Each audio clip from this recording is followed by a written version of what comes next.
여러분을 즐거운 나의 집에 초대합니다. 띵동! 안녕하세요. 전유실 코치입니다. 정말 하나님이 주신 귀한 선물 자녀예요. 그런데 자녀랑 좋은 관계로 좀 지내면 참 좋을 텐데 어느 순간은 욱 하면서 화가 나서 막 정말 잔소리도 하고 종아리에 매를 대기도 하는데요. 또 그렇게 야단치고 혼내고 나면 부모 마음도 너무 힘이 들고 때론 미안하기도 하고 정말 아픈 마음을 부여잡고 사는 때가 있습니다. 이렇게 부모 된다는 것이 참 쉽지는 않은데요.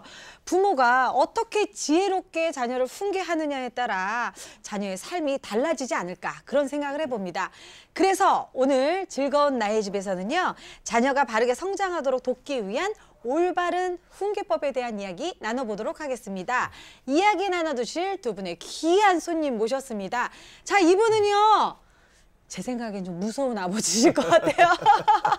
자, 탤런트 최범호 집사님 나오셨습니다. 맞습니다. 저에게는 정말 숨겨진 발톱이 굉장히 많이 있습니다. 조곤조곤할 때도 있지만 폭풍우 치는 바다로 때로는 정말 쓰나미처럼 분노로 이렇게 자식을 대했던 부족한 아버지입니다. 오늘도 하나님께서 저를 어떻게 이렇게 공사를 이끌어 가실지 기대해 보겠습니다. 네, 저도 기대가 됩니다. 자, 그리고 오늘 귀한 말씀 주실 분입니다. 좋은 나무 성품학교의 대표신 이영숙 박사님 나와주셨습니다. 안녕하세요. 안녕하세요. 3주 연속 너무나 감사합니다.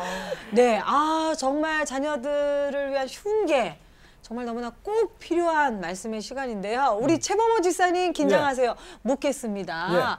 그 두 남자아이, 두 아드님을 두셨는데 정말 어떻게 훈계하시는지? 훈계요? 어떻게 대하시는지요? 말이 필요 없죠.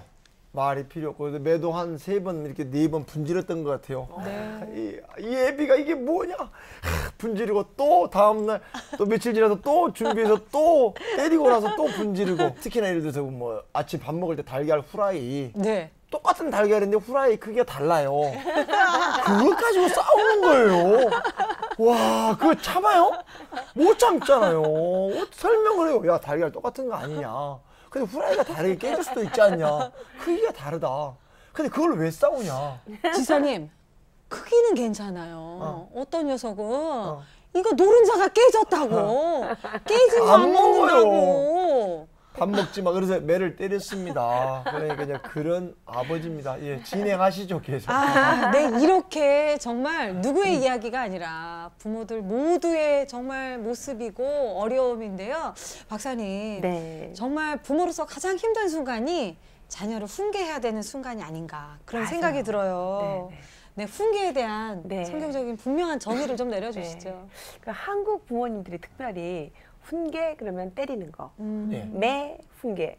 그래서 훈계하는 방법을 얘기해 보라고 그러면 뭐 매 때리기, 그 다음에 벌 세우기, 또 손 들고 서 있기, 또 꿇어앉히기, 등짝 때리기, 뭐 소리 지르기, 뭐 이런 게 훈계라고 생각하셔요. 그래서 내 모습이야, 내 모습이야. 그래서 참 이제 특히 이 훈계라고 하는 것은 어떤 그 징계하고는 다르거든요. 훈계는 그 자녀의 그런 그 미래의 행복, 더 좋은 행동을 위해서 지금 미리 예방하고 가르치고 지도하는 단계라고 한다면 징계는 부모로서의 좌절감, 적대감의 표현이에요.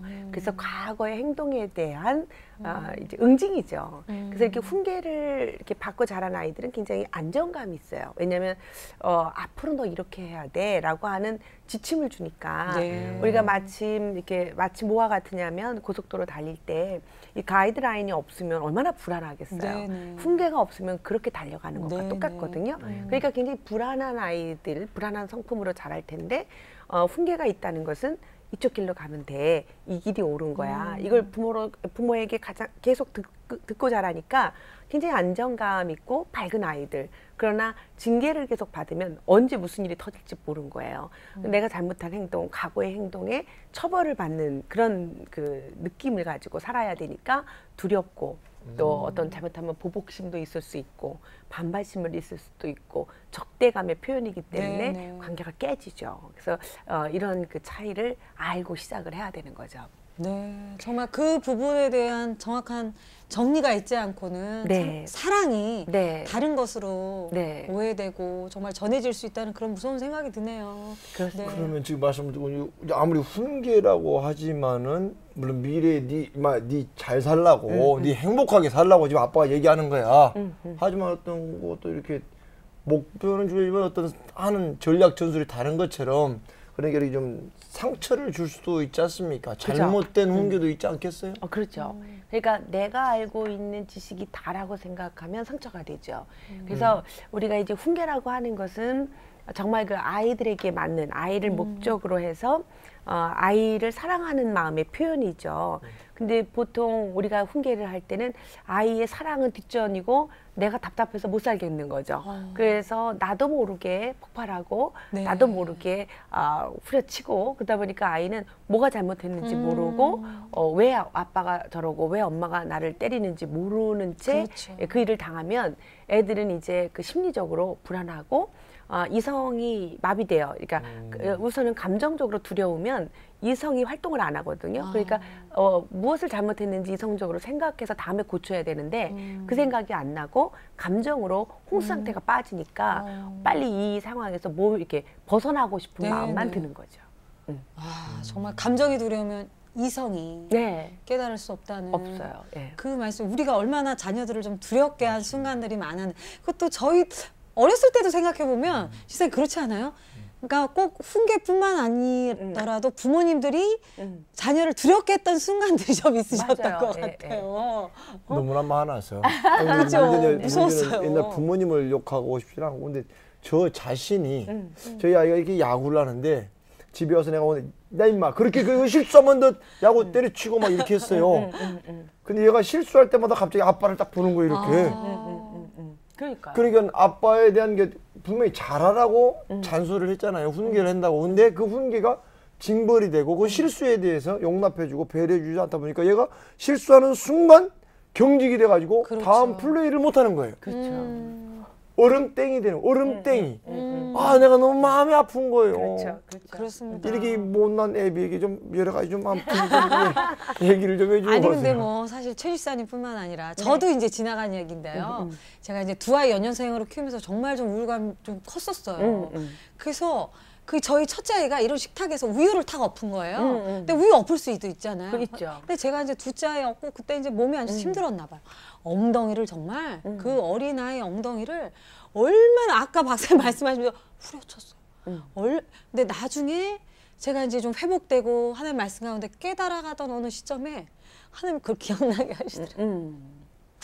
그 아이한테 용서를 구했어요. 그래서 제가 용서를 구했어요. 6살이었는데 미안하다고. 그래서 너가 우유를 엎질러서 엄마가 때린 게 아니고 그 당시에 엄마가 많이 아팠다라고 이제 그렇게 용서를 구했어요. 근데 어떻게 보면 그날 참 아들이 저를 이렇게 꼭 안아주더라고요. 엄마 괜찮아요 안아줬는데 그날이 저랑 이제 아들하고 그쵸. 굉장히 새로운 관계의 어떤 시작이었던 것 같아요. 그러니까 맞아요. 그날 어떻게 보면 하나님이 매듭을 지어주셨던 것 같아요. 네. 그 이전에 정말 욱하고 분노하고 이랬던 엄마가 새롭게 완전하진 않았지만 좀 나았던 시점이었던 것 같은데 이렇게 모든 부모가 이렇게 연약합니다. 네. 근데 오늘 정말 박사님 말씀처럼 네.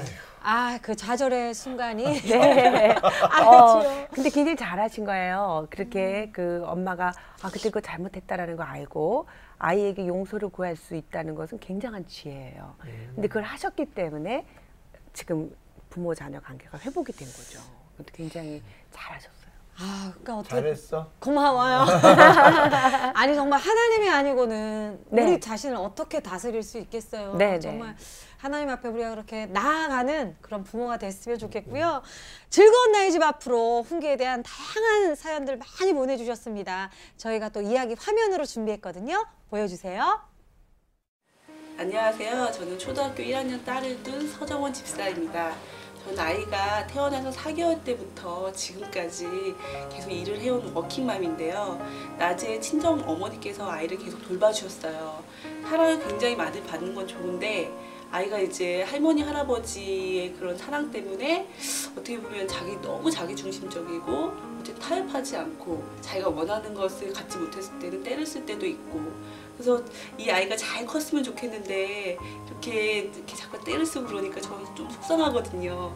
어떻게 엄마가 훈계를 했으면 좋을지 알려주셨으면 좋겠습니다. 네, 참 공감이 가는 사연입니다.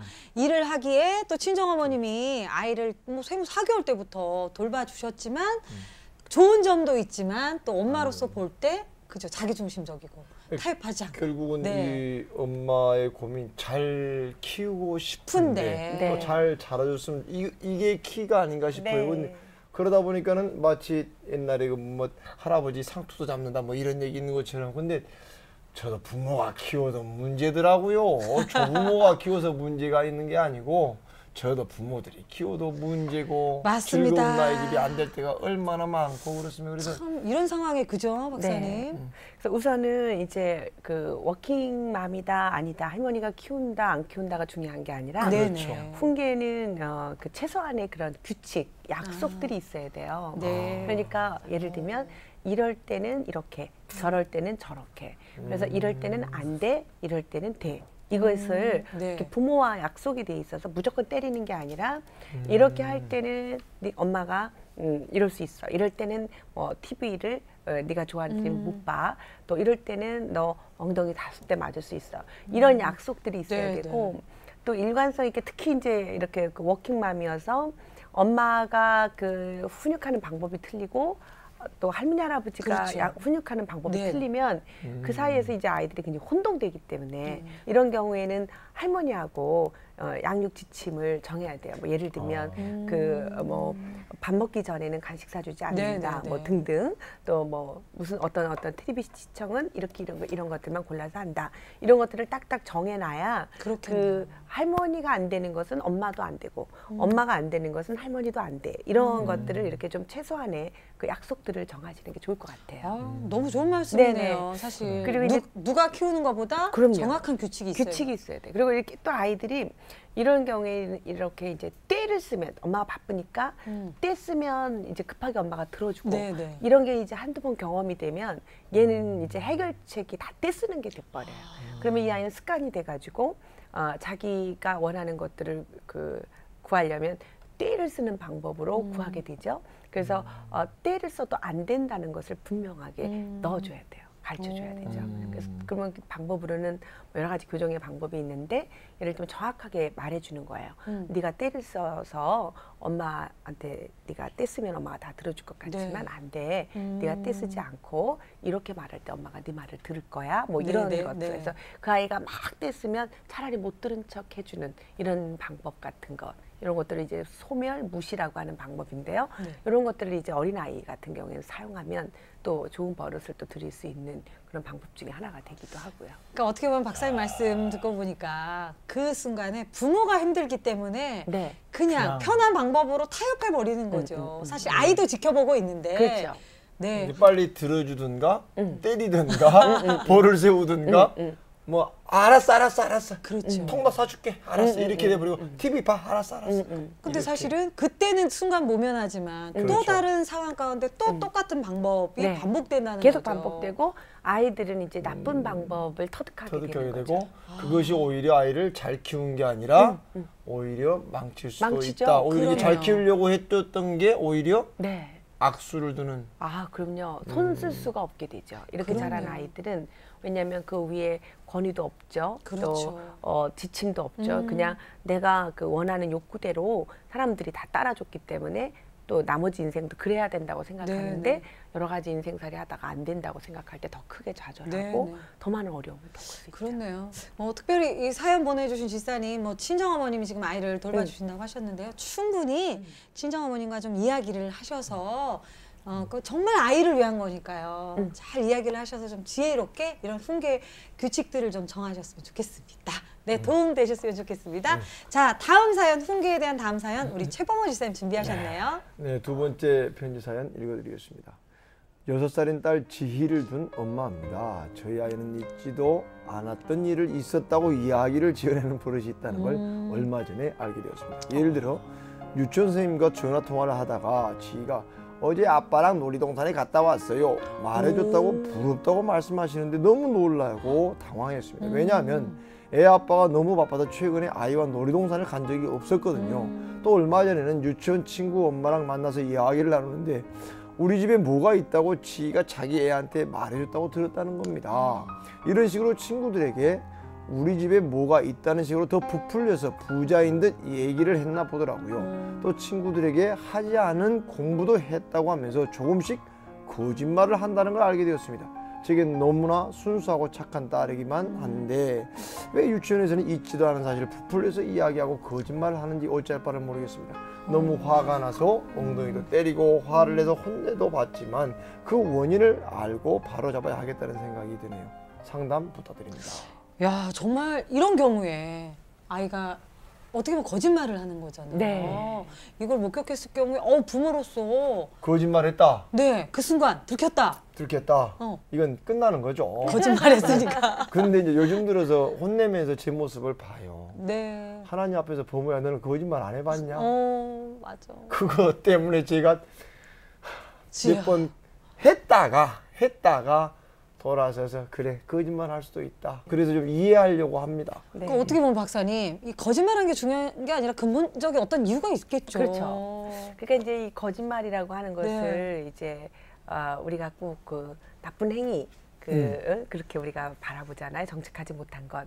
근데 아이들의 연령에 따라 우리가 좀 심리적인 면으로 좀 봐야 됩니다. 네. 근데 이런 지금 보내주신 사연과 같은 이런 경우에는 거짓말 그리고 악의를 갖고 애가 그 다른 나쁜 목적을 갖고 이야기한 것이 아니라 네. 이 경우에는 어떤 자기가 원하는 바람, 내가 원하는 소원 이것을 진짜처럼 얘기하는 거거든요. 네. 그러니까 이 아이는 나쁜 의도보다는 이랬으면 좋겠다라고 하는 바람인 거죠. 바쁜 아빠가 나를 데리고 그 동산에 놀이동산에 갔었으면 좋겠어라고 하는 소망이 있었던 거를 그렇게 표현한 거고요. 이렇게 우리 집에 이런 게 있었으면 좋겠다고 하는 것을 표현하는 거예요. 그러니까 그것은 큰 애 아이의 잘못이라고 너 벌써부터 거짓말해서 어떻게 살래 뭐 이것보다는 심리적인 싹이 노랗다 말고 그러지 말고 그 아이의 심리적으로 어떤 상태인지를 좀 봐야 지금 되는 거예요. 헛다리를 짚은 결론이네요. 네. 제가 같은 경우는 우리는 본질은 지금 박사님 말씀인데 우리는 거짓말 자체를 네. 신경 쓰는데 아이의 마음은 전혀 네. 위로가 안 되고. 네, 맞아요. 그러니까 어떻게 보면 깊이 그 안을 들여다보면 우리 6살 지희 같은 경우도 네. 이런 상황에 네. 아빠랑 놀이동산 갔다 왔다라고 이야기했을 때 엄마가 만약에 그거를 딱 목격했다면 정말 네. 그 아이의 심중을 좀 헤아려서 우리 지희가 아빠랑 놀이동산 가고 싶었구나 이렇게 예. 접근해야 된다는 그러면 말씀이시죠? 벌써 달라지죠. 애가 이러면서 엄마 아빠 날마다 나랑 안 놀아준 것에 대해서 하소연을 할 수도 있고 그러면 아이가 굉장히 더 좋은 성품으로 자랄 수 있는데 막 벌써부터 거짓말한다고 하면 이제 아이에게 특히 유아기 때 죄책감을 팍 주죠. 그러면은 그 시기에 아이는 어떤 그 주도적이고 자율적인 아이보다는 굉장히 죄책감 있는 아이로 이렇게 성장하게 자기 이미지를 갖게 되기도 해요. 그래서 거짓말이다 하면은 우리가 좀 다 들여다봐야 돼요. 어떤 경우에는 자기 이렇게 소망, 욕구 이런 것들의 표현일 수 있고요. 또 한 6살쯤 돼서부터는 이런 상상력이 풍성해져가지고 막 그 얘기를 하는데 막 엄마가 들으면 당황하게 거짓말이란 말이에요. 근데 사실은 얘는 거짓말하는 게 아니라 상상 속의 이야기를 하는 거예요. 그러면 그런 아이는 앞으로 예술가가 될 자질이 높다고 보시고 그 아이가 계속 그런 그 상상 속에서 많은 이야기들을 즐겁게 풀어낼 수 있도록 격려해주면 좋죠. 그런데 이제 정말 그 악의를 가지고 자기가 했는데 안 그랬다고 하고 자기가 했는데 동생이 했다 그러고 다른 사람을 뒤집어 쓰이고 또 악한 의도를 가지고 무엇인가를 시도할 때는 분명하게 우리가 이제 교정의 단계로 들어가야 되는 거죠. 그러니까 어떻게 보면 그 아이의 감정은 받아주되 그러니까 옳지 않은 것에 대해선 부모가 정확하게 또 표현을 해주는 것이 필요하겠네요. 특별히 우리 박사님 우리가 매를 사용할 경우에 박사님 지혜가 필요한 것 같아요. 그렇죠. 매는 함부로 사용하면 참 어려운데 그래도 사용한다면 10세 이전에 끝나야 돼요. 10세 이후까지 갔다가는 오히려 큰 봉변 당하죠. 그리고 이런 매를 사용한다는 것은 아이들의 이런 그 감각적으로 이렇게 감각을 아이들에게 이것은 안 된다라고 하는 거다라는 말귀를 못 알아듣는 사람에게 이런 오감각을 통해서 안 되는 거구나를 피부로 느끼게 해주는 건데 이걸 계속 쓸 필요는 없거든요. 그럼 아이들이 인지가 잘하고 납득이 가고 부모가 설명할 때 알아들을 수 있으면 더 이상 쓸 필요가 없는데 우린 계속 쓴단 말이죠. 그러면 그것은 이런 어떤 교정의 방법을 넘어서서 부모의 어떤 화풀이가 되는 거기 때문에 우리가 조심해서 사용해야 되는 거예요. 그러면은 시간은 어때요? 네, 아주 짧게. 저는 그 1초 1분 훈계법이라고. 1분? 1분? 네, 그거는 이제 유아기 때 사용하는 방법인데요. 그 아이들 특히 어린 아이일 때는 아주 짧게 해줘야 돼요. 집중력이 더 짧기 때문에. 근데 제가 보니까 그 훈계는 짧을수록 좋아요. 그래서 딱 그 한 30초 동안 아이가 했던 문제 행동에만 집중해서 말해주는 거예요. 예를 들면 네가 다른 사람을 물건으로 때리는 것은 나쁜 행동이야. 이렇게 말을 해주는 거죠. 그래서 이 너는 나쁜 애가 아니라 네가 다른 사람을 깨무는 것은, 네가 다른 사람에게 물건을 던지는 것은, 이렇게 아이가 한 행동만 비난이나 비판 없이 딱 얘기를 해주는 거예요. 그래서 그것은 나쁜 행동이야. 왜냐하면 그 행동으로 인해서 다른 사람이 크게 해를 당할 수가 있어. 큰 변을 당할 수 있거든. 다음부터 네가 그렇게 안 해줬으면 좋겠다. 알았어? 그러면서 이리 와봐. 엄마는 널 사랑하는, 네가 엄마의 하나밖에 없는 아들이라서 난 네가 다른 사람을 사랑하면서 잘 커주기를 바래. 다음부터 그러지 마. 네, 알아듣거든요. 근데 이거를 언제 또 들어? 왜? 네가 누굴 닮아 우리는 이러냐? 또 꺼내요. 너 임마 너 예전에 어제 했던 거 너 그러니까 임마 그랬잖아 임마. 너 이렇게 끄집어내고 다시 한번 짚어주죠. 네, 그래야 속이 풀리니까. 아니 그래서 오늘 박사님께서 아주 정말 삶에 적용이 되는 너무 귀한 훈계법을 말씀해 주셨어요. 1분 훈계법입니다. 그냥 문제 행동에 대해서만 구체적으로 표현하고 1분이 넘지 않도록 훈계한 다음에 그 아이를 안고 사랑하고 있다고, 또 기대하고 격려하고 있다고 스킨십을 해주는 거죠. 요것만 우리 실천해도 실천해 봅시다 우리. 아멘, 아멘. 자 그럼 박사님. 그 유아기 때는 그게 되는데요. 또 조금 컸을 때. 컸을 때 너무 그러면 또 얘는 그냥 1분만 참으면 되는구나. 그럴 수 있기 때문에 조금 나이가 든 아이들은 또 다른 방법. 그건 뭐죠? 그러니까 행동만 초점 잡는 것은 맞고요. 그 다음에 진지하게 네가 왜 그랬는지, 다음에 어떻게 해야 될 것인지 미래지향적인 질문을 해서 아이가 진지하게 자기를 돌아볼 수 있게 만들어줘야 돼요. 요건 이제 좀 큰 아이들. 왜냐하면 유아기처럼 날마다 대해주면 엄마 훈계가 이제 우스워질 수 있어요. 1분만 참으면 우리 엄마는 또 이쁘다고 쭉쭉거려. 이러면 또 안 되는 거죠. 그래서 생각하게 만들고 다음에 네가 다 똑같은 일이 벌어지면 어떻게 할 건지 엄마한테 말해줘. 이렇게 해서 미래지향적인 더 좋은 행동을 말하게끔 그렇게 제시해 줄 수 있으면 좋을 것 같아요. 야, 박사님 아이들은요 부모가 생각하는 것보다 더 많은 것을 알고 있는 것 같아요. 부모는 너무 다스리잖아요. 네, 맞습니다. 하지만 정말 오늘 훈계에 대한 여러 가지 정말 성경적인 지혜로운 훈계법들 많이 정말 한 가지씩만 우리가 삶에 적용을 한다면 자녀와의 삶이 좀 관계가 달라지지 않을까라는 생각을 하면서 이 방송 함께 하셨던 정말 새롭게 다시 한번 일어서는 부모님들께 격려한 말씀 해주세요. 훈계가 힘들지만 훈계하는 과정을 통해서 하나님 아버지의 사랑을 저는 이렇게 배우게 됐어요. 성경에 이런 기절이 있어요. 내가 너를 가르치려고 선지자와 선생들을 보내서 23년간 가르치고 또 가르치고 또 가르쳤지만 너희는 내 말을 듣지 않았다. 그때 깜짝 놀랐어요. 우리는 부모로서 한 번 말해서 안 들으면 매를 드는데 하나님은 우리를 또 가르치고 또 가르치고 23년간을 가르쳤는데 듣지 않았다.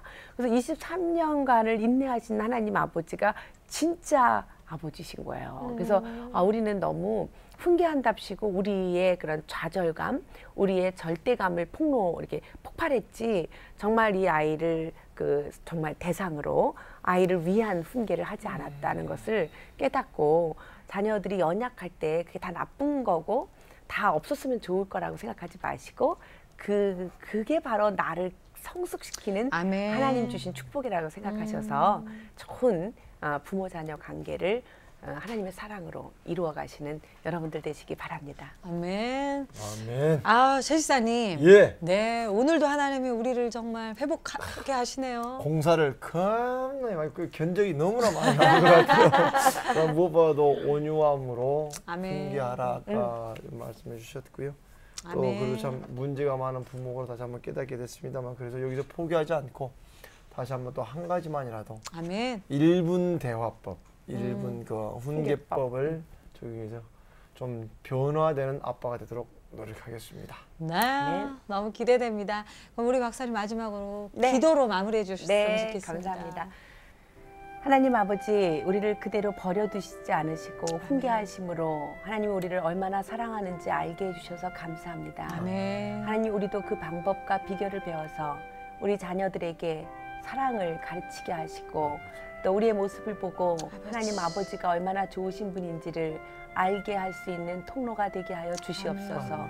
하나님 이 순간 또 그 훈계를 잘못해서 혹 마음에 상처가 있는 사람들이 있다면 주님의 사랑으로 주님의 영으로 회복시켜 주시고 아멘. 치유하여 주시옵소서. 아멘. 또 하나님 훈계를 어떻게 해야 될지 몰라서 방황하는 사람이 있다면 하나님 지혜의 영으로 깨닫게 하여 주시옵소서. 아멘. 감사드리고 예수님의 이름으로 기도했습니다. 아멘. 아멘.